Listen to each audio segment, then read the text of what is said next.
नमस्कार।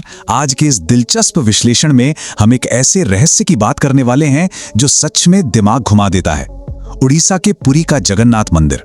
देखिए, ये सिर्फ एक प्राचीन धार्मिक स्थल नहीं है, बल्कि ये इतिहास, पुरानी कथाओं और कुछ ऐसी अजीबोगरीब भौतिक विसंगतियों मतलब फिजिकल एनोमलीज का एक ऐसा केंद्र है जिसने बड़े बड़े विद्वानों और वैज्ञानिकों तक को सोचने पर मजबूर कर दिया है।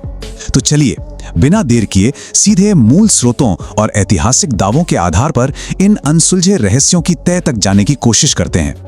अब सबसे बड़ा सवाल जो हमारे दिमाग में आता है वो ये है कि क्या कोई भौतिक संरचना यानी पत्थरों से बनी कोई सदियों पुरानी इमारत सच में प्रकृति और विज्ञान के मूलभूत नियमों को तोड़ सकती है? आमतौर पर तो हर चीज फिजिक्स के नियमों से बंधी होती है ना?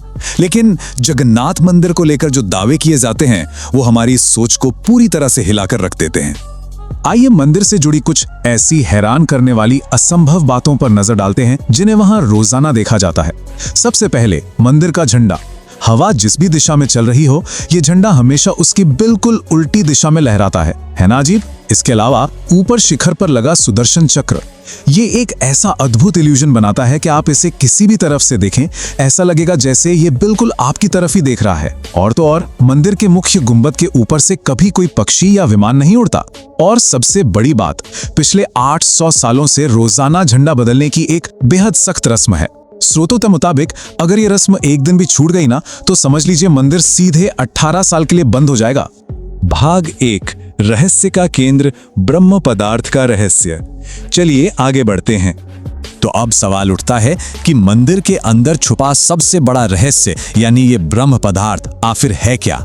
देखिए, भक्तों की गहरी मान्यता है कि ये कोई आम चीज नहीं, बल्कि भगवान श्री कृष्ण का असली हृदय है जो आज भी धड़कता है और ऊर्जा से भरा हुआ है।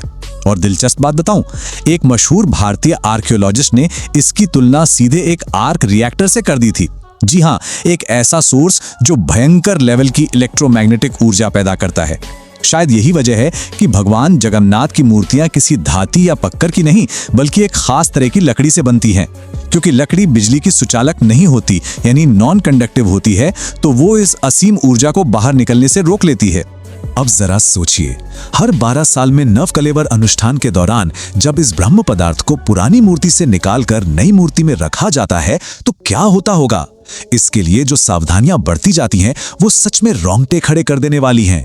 आधी रात को पूरे शहर की बिजली काट दी जाती है, एकदम घना अंधेरा। पीढ़ियों से ये काम कर रहे खास पुजारियों की आंखों पर पट्टी बांध दी जाती है और उनके हाथों में मोटे मोटे दस्ताने पहनाए जाते हैं। और बाहर पूरे मंदिर को एलीट सीआरपीएफ जवानों की कड़ी सुरक्षा में रखा जाता है। ऐसा इसलिए क्योंकि साल 2015 की एक घटना का जिक्र आता है जहां एक पुजारी ने गलती से इसे महसूस कर लिया था और उसके बाद वो बेहोश हो गए और मानसिक रूप से काफी अस्थिर हो गए थे। इस रहस्यमयी पदार्थ के बारे में लगभग 50 साल पहले एक बड़ा ही चौंकाने वाला दावा सामने आया था। एक व्यक्ति ने दावा किया कि उसने इस हृदय को देखा है। उसने बताया कि ये चांदी की तरह बहने वाला कोई तरल पदार्थ था और जैसे ही इस पर रोशनी पड़ी, ये किसी चक्र की तरह बहुत तेजी से घूमने और वाइब्रेट करने लगा, बिल्कुल किसी जिंदा चीज की तरह। शायद यही कारण है कि इसे ट्रांसफर करते समय वहां हर तरह की रोशनी को पूरी तरह से बंद कर दिया जाता है। भाग 2, पौराणिक उत्पत्ति, पुरी की महाकाव्य यात्रा। आइए अब इसके इतिहास में चलते हैं। आखिर ये रहस्यमयी चीज पुरी के इस तट तक पहुंची कैसे?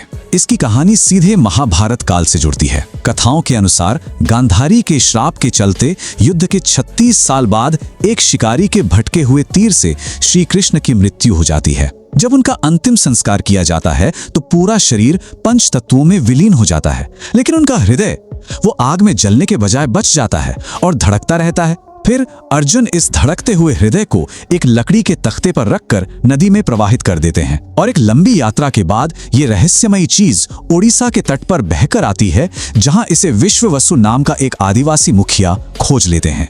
अब एक और दिलचस्प कहानी है मंदिर की अधूरी मूर्तियों के बारे में।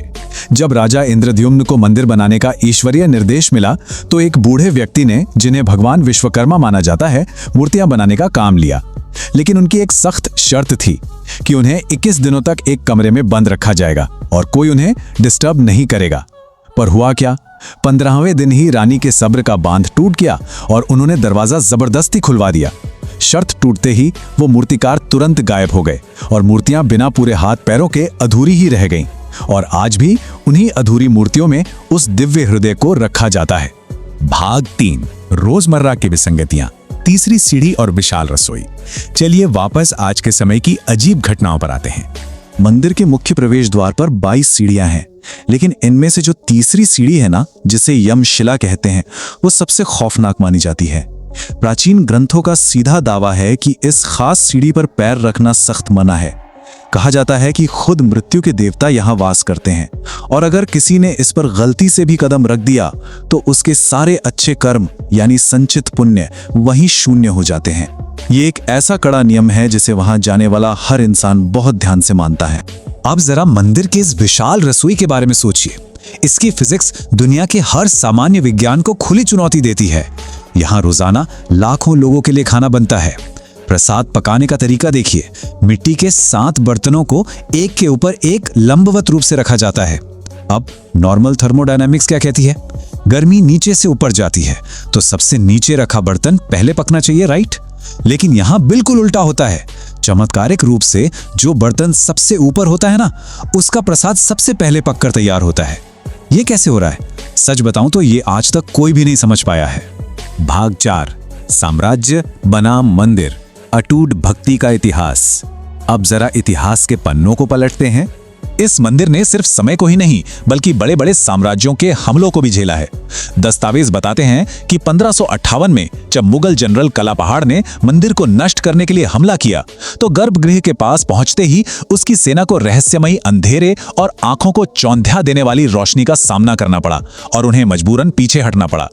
इसके सदियों बाद जब अंग्रेजों का पुरी पर कब्जा हुआ तो 1805 में उन्होंने विशाल रथ यात्रा पर प्रतिबंध लगाने की कोशिश की, लेकिन इसका नतीजा क्या हुआ? 1806 में एक इतना बड़ा जन विद्रोह भड़क उठा कि ब्रिटिश प्रशासन को हार मानकर अपना फैसला पूरी तरह से वापस लेना पड़ा। भाग 5, भविष्य की भविष्यवाणियां, भविष्य मालिका। यह हिस्सा सच में आपको सोचने पर मजबूर कर देगा।